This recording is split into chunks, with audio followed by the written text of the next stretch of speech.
In a country where government officials enforce a system they cannot escape themselves, one security officer protected the very border he would eventually cross to survive. As a lieutenant in North Korea's Guard Command, he controlled who lived and who died at the border until a single financial mistake turned him from enforcer to fugitive. This is the story of a man who guarded the regime's walls, then had to break through them to save his family from the system he once served. If these stories matter to you, please subscribe and hit the notification bell. Your support helps us bring these untold stories to light. Together, we can be a voice for those who cannot speak. I was a lieutenant in the Boebu State Security, a special position, even within the military. My job was border security, watching defectors, cracking down on smugglers, but what I actually did was something else entirely. My salary was 2,750 won, not enough to buy 3 eggs at the market. Rations had stopped years ago. Instead, we got something called a bont, a voucher. You'd take it to market vendors and extort rice or corn. The vendors couldn't refuse. Who would dare say no to a Boebu lieutenant? But it wasn't enough. I had a wife, a young daughter, and an aging mother to feed. The food I extorted barely lasted a month. So I started doing protection work. I issued passes to smugglers crossing the border, gave them patrol schedules in advance, made sure the checkpoint guards looked the other way. $40 to $50 per run. Some months I made over 200. That money kept my family from starving. The smugglers were grateful. Without me, they couldn't cross the river. I protected them. They paid me. The higher-ups knew everything. They turned a blind eye, or rather, they were doing the exact same thing. One night, near the wire fence, I met a smuggler. He was carrying a large bundle. I didn't know what was inside. Didn't need to. "Lieutenant, what time is patrol tonight?" "Just after midnight. You need to cross before then." He nodded and handed me an envelope. $50. I pocketed it and walked away. That was my routine. Under the pretense of catching defectors, I helped them escape and took their money. It was contradictory, but that was the reality at the border. The system had collapsed. Only power remained, and we survived on that power. Sometimes headquarters demanded results. Bring in a few defectors. When that happened, I had no choice. I'd pick people who hadn't paid, or ones who didn't cooperate. I'd arrest them, file the report, and headquarters was satisfied. Quotas met. I kept that up for years. My family didn't starve. I held onto my power. Smugglers kept coming. I kept issuing passes. It was stable. We needed each other. But that balance started to crack the day a special order came down from above. The call was different. My superior officer, Lieutenant Kim, report to headquarters tomorrow at 0900. Important matter. When I hung up, unease set in. They never summoned me like that. Something big had happened. Next morning, I arrived at headquarters. The superior's office door opened. He waved me in. He was smoking, watching me. His expression was different. He got straight to the point. Did I know any Chinese brokers at the border? I said I knew a few. He said there was a big deal. Party funds were involved. Direct orders from the top. The moment I heard party funds, my stomach tightened. That phrase was never casual. He said I needed to deliver goods to the Chinese side. About 10 kilograms. He pulled documents from his desk drawer. A few pieces of Goryo celadon. Frog oil. Items related to American soldier remains. The payment $100,000. I couldn't breathe. This wasn't the kind of money I usually skimmed. He said I'd handle the deal. Connect the broker, set the location, hand over the goods on schedule. Finish it within a week. I left headquarters in a fog. I called the most reliable Chinese broker I knew. A man named Mr. Lee. A few days later, we met at a secluded spot near the border. I explained the goods, the scale. $100,000 deal. Mr. Lee thought for a moment, then nodded. But he warned me. A deal this big was dangerous. We settled on terms. $70,000 up front. The remaining $30,000 after inspection. Handoff point across the Tumen River. Time midnight. Delivery day came. We loaded the goods onto a truck. Over 10 kilograms in a bundle. We moved it carefully to the wire fence. Midnight. A light blinked across the river. Mr. Lee's people were ready. I went down to the riverbank with 2 subordinates. They tied the bundle with rope and started pulling it across. The wind picked up. The river was loud. In the darkness, the rope went taut. Then it happened. The rope came loose. One of the bundles fell into the water. I froze. Part of the shipment was being swept downstream. Mr. Lee shouted from across the river. Some of the goods were missing. I told him to wait, but the bundle was already gone. We got the rest across safely. But some was definitely lost. A few days later, Mr. Lee called. He'd inspected the goods. Less than promised. He'd only pay $70,000. I protested. We'd agreed on $100,000. But Mr. Lee was firm. The shipment was incomplete. He couldn't pay in full. The call ended. $30,000. Gone. $30,000 from party funds. A few days later, I had to report. My hands were shaking. When I stood before my superior, his face was stone. I reported $70,000 received. And the rest? The broker refused to pay, citing incomplete shipment. My superior exploded. I'd caused a loss to party funds. What had I done? I had no answer. No excuse. That day, everything started to fall apart. When I left the office, the hallway felt impossibly long. My legs had no strength. Even back at the checkpoint, the anxiety wouldn't leave. A few days later, headquarters called. An internal investigation was starting. A formal inquiry into the party fund's loss. An investigative team arrived. Personnel from the DAYOL, the department that monitors the Boebu itself. They were cold. No expression. Just questions. When did the deal start? Who did you contact? How did you prepare the goods? Why did it fall into the river? Questions poured out. I answered as truthfully as I could. But they didn't believe me. They suspected I'd pocketed the money. Did you take the $30,000? I said no. The broker really didn't pay. That's the truth. The investigation went on for days. My colleagues were called in. They started avoiding me. Wouldn't even make eye contact. About a week in, my superior called me. The results were in. I'd been classified as responsible for dereliction of duty and party funds loss. The punishment was the problem. Not just a pay cut or demotion. Likely to be classified as anti-party activity. I knew what that meant. Political prison camp. When I got home, my wife looked at me with worried eyes. I couldn't say anything. My daughter smiled at me, but I couldn't smile back. A few days later, a summons arrived. Report to Pyongyang. Final review. I knew what that meant. If I went to Pyongyang, I wouldn't come back. That night, I couldn't sleep. I stared out the window. One mistake, and everything had collapsed. Next morning, a colleague came by. Someone I was close to. He spoke carefully. My family was also subject to guilt by association. An investigation would start soon. Guilt by association. The moment I heard that word, my mind went blank. My mistake would drag my entire family to the camps. My wife, my daughter, my elderly mother. I asked my colleague if there was any way out. He shook his head. The decision was already made. Orders from above. After he left, I sat alone. Thoughts raced through my head. Should I run? But where? The border was the place I knew best, but also the most dangerous. That evening, I sat down with my wife. I spoke quietly. An investigation is coming soon. Her face went pale. Our daughter was playing nearby with her toys. She had no idea. That night, I made my decision. There was only one way. I couldn't let my family die like this. If I disappeared, maybe just maybe they could survive. 2 days until the Pyongyang summons. Time was running out. First, I reviewed the border maps. Terrain I'd memorized over years of patrol. Wire fence locations, watchtower placements, patrol routes. I knew it all. I'd built that system. I went over the patrol schedules. Midnight to 1 a.m. was the weakest point. I deliberately reduced personnel there. Made it easy for smugglers to cross. Now I'd use that route myself. I contacted a Chinese broker carefully. Not Mr. Lee, someone else. A broker who'd worked across the border for years. I kept it short. I'm crossing. Help me. The broker paused, then agreed. But there was a condition. $10,000 once I reached South Korea. Big money, but I wasn't in a position to argue. He said he'd be waiting in 2 days. Midnight. I went home and packed. Couldn't take much. A few clothes, cash, one ID card. My wife watched me. Where are you going? I couldn't answer. If I told her about the escape plan, she'd be an accomplice too. Business trip. Few days. A lie. I'd never come back. My wife looked into my eyes. She seemed to sense something, but didn't ask more. I picked up my daughter. She touched my face and laughed. I felt tears coming but held them back. I set her down and turned away. Next day, I went to the checkpoint. Worked like normal. Colleagues still avoided me. Evening came. I checked the patrol schedule.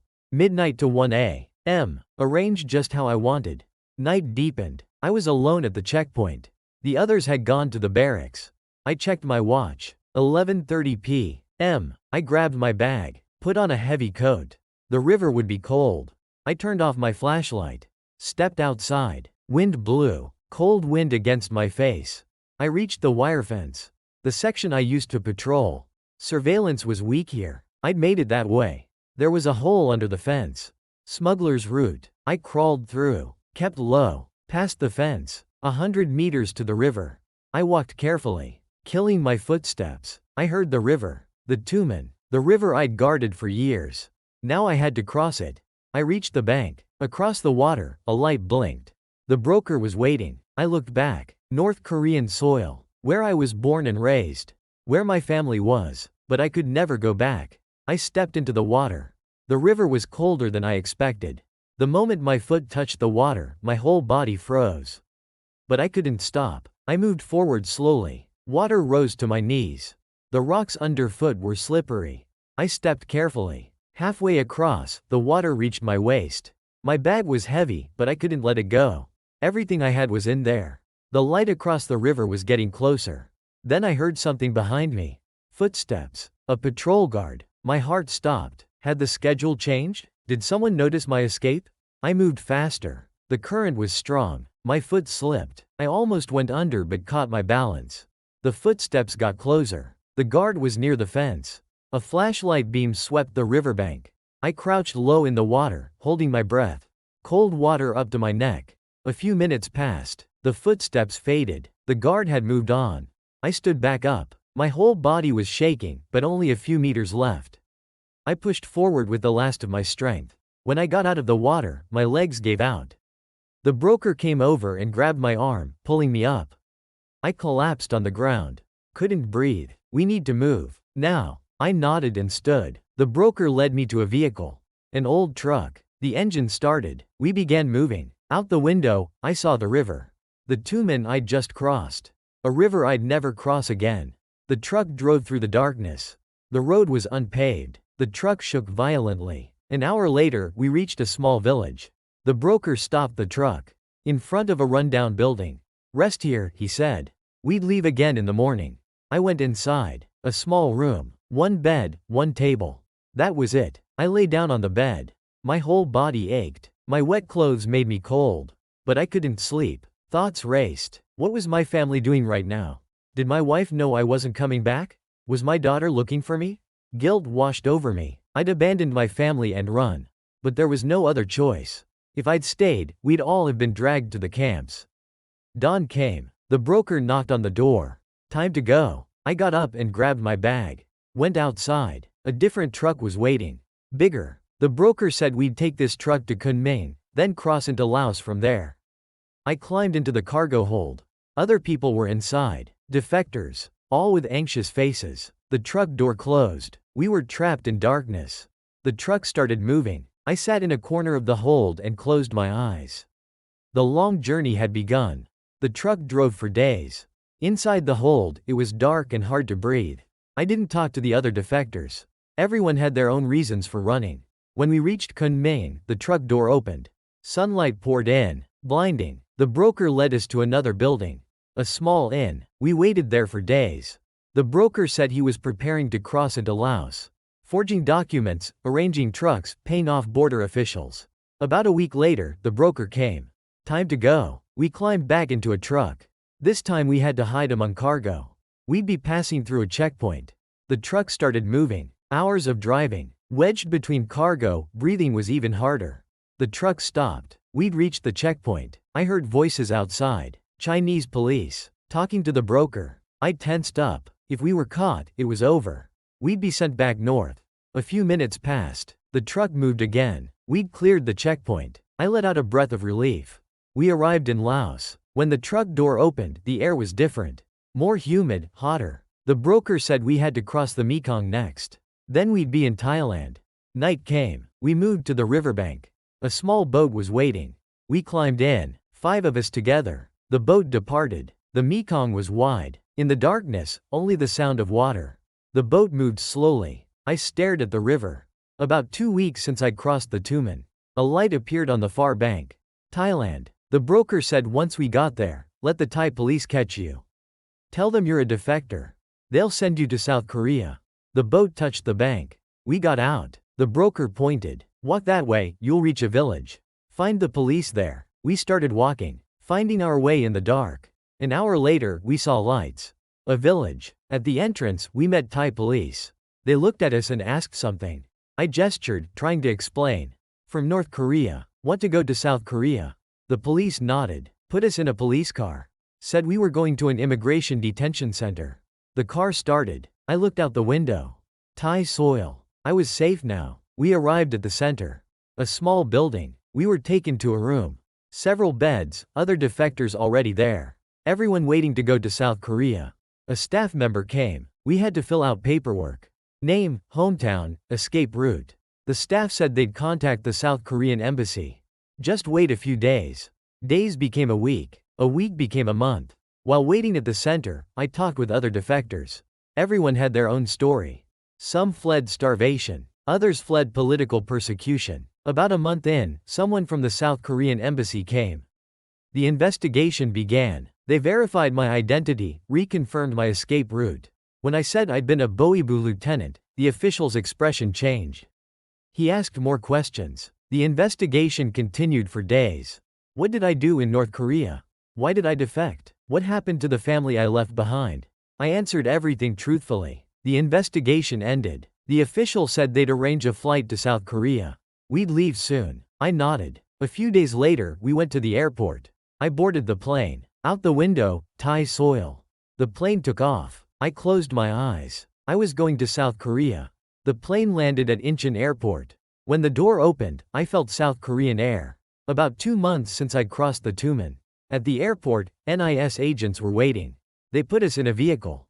We drove for about an hour. Arrived at a large building. An NIS investigation facility, they said. We were each taken to separate rooms. Mine was small. 1 bed, 1 desk, 2 chairs. That was it. The next day, the investigation began. 2 interrogators came in. What did I do in North Korea? What was my assignment at the Boebu? How did the smuggling deals work? Hours of questions every day. When I said I'd been a Boebu lieutenant, the interrogators' attitude shifted. They asked more detailed questions. They wanted internal information about North Korea. Border security systems, Boebu organization, smuggling networks. I answered what I knew. No reason to hide anything. I explained why I defected. The party funds loss incident. The guilt by association threat. The choice to protect my family. The investigation went on for nearly a month. The same questions repeated daily. They were checking for contradictions in my answers. I was exhausted, but kept answering. About a month in, the interrogator said the investigation was almost done. I'd be sent to Hanawon soon. Hanawon was a settlement education facility for defectors. A few days later, I was transferred to Hanawon, a facility in Ansong, Gyeonggi Province. A large building with many defectors. I was assigned a room. Life at Hanawon began. Every morning, early wake up for classes. How to adapt to South Korean society. Law, economy, culture. It was unfamiliar, but I listened carefully. During classes, I talked with other defectors. Hearing their stories, I realized I wasn't alone in suffering. Everyone had endured similar pain and survived. One day, eating in the cafeteria, someone sat next to me. I turned a familiar face. Someone I'd met at the border years ago. He recognized me. His eyes widened. I was surprised too. He was a smuggler I'd given a pass to years ago. He'd crossed into China, then later defected to South Korea. We stared at each other for a moment. He spoke first. Lieutenant, I never thought I'd see you here. I answered. Neither did I. He laughed. A bitter laugh. I laughed too. We didn't say anything more. What else was there to say? We'd both survived. We'd found freedom. After that day, we talked sometimes. About life in North Korea, the defection process, plans for the future. He told me he'd survived because of me. Without that pass, he couldn't have crossed. I shook my head. I was just doing a job for money. But he said no. In the end, I'd saved his life. That's what mattered. I was assigned a small studio apartment near Seoul. When I stepped into the apartment, I felt something strange. Freedom, but also emptiness. My family was still in North Korea. I was alone. I looked out the window. Seoul's lights. A view I'd never seen in North Korea. A city this bright at night, I'd never experienced that. But the lights didn't feel warm. A few days later, I started job training. A government-supported program. Education to help adapt to South Korean society and find work. I chose to train in security. Similar to what I'd done in North Korea. During training, I met other defectors. Everyone trying to start a new life. Some were filled with hope. Others were still anxious. I was somewhere in between. Months passed. I got a job at a small security company. The pay wasn't much, but enough to live on. I went to work every day. An ordinary life. But at night, I couldn't sleep. I thought of my family. My wife, my daughter, my elderly mother. I had no way of knowing how they were. Had guilt by association been applied after my defection? Were they dragged to the camps? Guilt crushed me. I felt like I'd abandoned my family. I ran to survive, but I'd left them in hell. One day, the man I'd met at Hanawan contacted me. Let's get coffee. I went to the meeting place. He was already there. We drank coffee and talked. He asked how I was doing. Was I adapting well? I said I was fine. A lie. He told me he'd struggled at first too. Couldn't sleep thinking about his family. But over time, it got better. He came to see that living a new life here was meaningful even for the family he'd left behind. I listened and nodded. He was right. If I gave up here, all the suffering I'd endured would be meaningless. After that day, I started to change little by little. I focused more on work, studied Korean harder, met new people, built relationships slowly.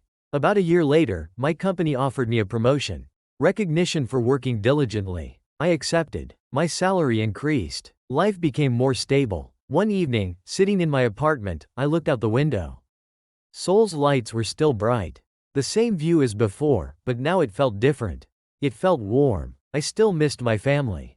That never changed. But now, gratitude outweighed guilt. Gratitude that I'd survived, that I'd found freedom. In North Korea, I was the system's shield. I had power. I controlled people. But in the end, that system abandoned me. Here in South Korea, I'm ordinary. No power, nothing special. But I'm free. Thank you for listening to my story. I hope my experience helps you understand North Korea's reality a little better. Please subscribe and like. Thank you.